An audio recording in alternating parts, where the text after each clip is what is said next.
Multa que tem sido chamada de multa de balcão é automática? O que acontece com o condutor habilitado que tem o resultado positivo para uso de substâncias? O laboratório demora uma semana para entregar o resultado. Nesse caso, como fica? Para a segunda via da CNH, precisa fazer o exame toxicológico? Nesse vídeo, eu vou responder as principais dúvidas sobre o exame toxicológico de maneira rápida e objetiva. Primeiramente, vamos deixar claro que existem duas situações distintas em que o exame toxicológico deve ser feito.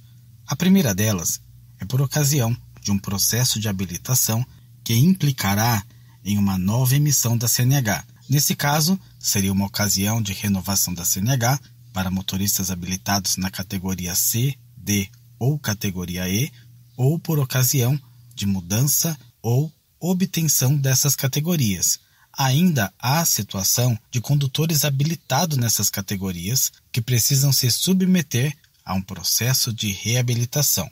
A segunda ocasião é em razão do exame toxicológico periódico, aquele exame que motoristas habilitados nas categorias C, D ou E devem fazer a cada 2 anos e 6 meses. Então, vamos deixar claro aqui que estamos falando de duas ocasiões distintas. A primeira situação, vamos chamar de exame toxicológico para processo de habilitação, e a segunda, de exame toxicológico periódico. Se você tem alguma dúvida sobre a utilização desses exames, se você tem dúvidas se o exame que foi utilizado em uma situação serve também para ser utilizado em outra, na descrição eu deixei o link de um vídeo onde eu falo sobre isso. Bom, primeiramente, quem é obrigado a realizar o exame toxicológico? Todo motorista habilitado nas categorias C, D ou categoria E, ou que pretende se habilitar em uma dessas categorias. Como expliquei anteriormente, sempre que houver um processo de habilitação que envolva de alguma forma essas categorias, o condutor deve fazer o exame toxicológico. Para a segunda via da CNH, precisa fazer o exame toxicológico? Se for uma segunda via sem alteração de dados cadastrais, não. Lembrando que estamos falando de motoristas habilitados nas categorias C, D ou categoria E. Uma outra exceção é para condutores já habilitados em uma dessas categorias e que têm idade superior a 70 anos. Esses também não precisam fazer exame toxicológico periódico. Quem mais tem que fazer o exame toxicológico? Todo motorista habilitado nas categorias C, D ou categoria E deve fazer exame toxicológico periódico a cada 2 anos e 6 meses, independente do tipo de veículo que dirige ou da situação que dirige. O condutor habilitado nessas categorias C, D ou E, mas não exerce atividade remunerada, também é obrigado a realizar exame toxicológico? Sim, o exame refere-se à categoria da habilitação e não à condição que o motorista dirige, se dirige profissionalmente ou não, se exerce atividade remunerada ou não. O condutor que possui categoria C, D ou E, mas não dirige veículo que exige uma dessas categorias. O condutor não dirige ônibus, não dirige caminhão, van, nada disso. Esse condutor é obrigado a realizar exame toxicológico? Sim, a exigência refere-se à categoria da habilitação e não aos veículos conduzidos.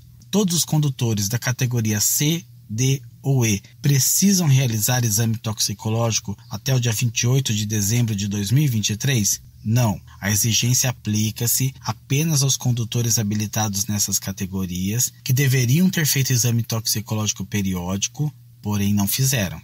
Como é possível saber se precisa ou não realizar um novo exame toxicológico? O condutor consegue verificar por meio do aplicativo Carteira Digital de Trânsito. Caso precise de ajuda, na descrição deixei o link de um vídeo onde eu ensino como fazer. Caso tenha alguma dificuldade para acessar esse aplicativo, pela data de vencimento da CNH, é possível ter uma ideia da data em que deve ser realizado o novo exame toxicológico. Caso precise de ajuda, eu também deixei um link na descrição. Os condutores que necessitam realizar o exame toxicológico até o dia 28 de dezembro de 2023 precisam comparecer ao Detran ou encaminhar o resultado do exame toxicológico para regularizar a situação? Não, pois a informação é encaminhada diretamente pelo laboratório. O motorista faz exame toxicológico no dia 27 de dezembro. O laboratório demora uma semana para entregar o resultado. Nesse caso, como fica? Vai levar multa? Também não, pois o que importa é a data da coleta, data em que lá no laboratório cortaram seu cabelo ou coletaram amostra de pelo. E isso deve ser feito pelo laboratório. O laboratório é quem tem a responsabilidade, ou melhor, a obrigação, de fornecer essa informação ao sistema RENASH no prazo de 24 horas, e isso por força de lei. Sendo assim, independente do resultado, o laboratório informando que foi realizado o exame, você já não leva mais a multa.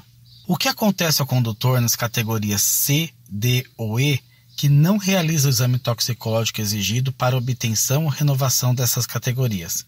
Bom, nesse caso, ele não conseguirá dar procedimento à emissão da CNH, e se dirigir veículo sem este exame, consequentemente com a CNH vencida, comete infração de trânsito, conforme o artigo 165b do Código de Trânsito Brasileiro, estará sujeito a multa de natureza gravíssima multiplicada por 5, cujo valor é de R$ 1.467,35. Em caso de reincidência, no período de até 12 meses, a multa é multiplicada por 10, resultando no valor de R$ 2.934,70, além da suspensão do direito de dirigir. Essa infração dos artigos 165b e do 165c ocorrerão apenas quando for conduzido um veículo que exige categoria C, D ou categoria E, independente do veículo.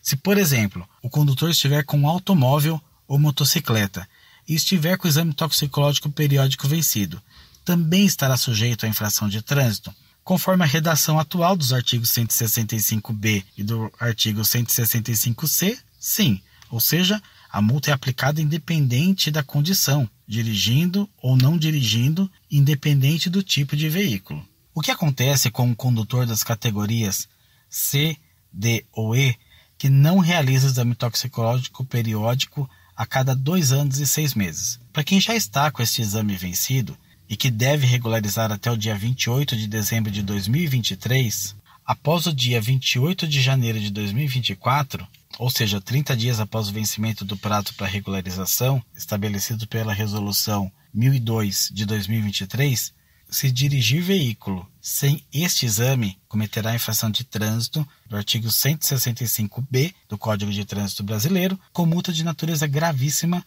multiplicada por 5. E em caso de reincidência, no período de até 12 meses, essa multa será multiplicada por 10, além da suspensão do direito de dirigir.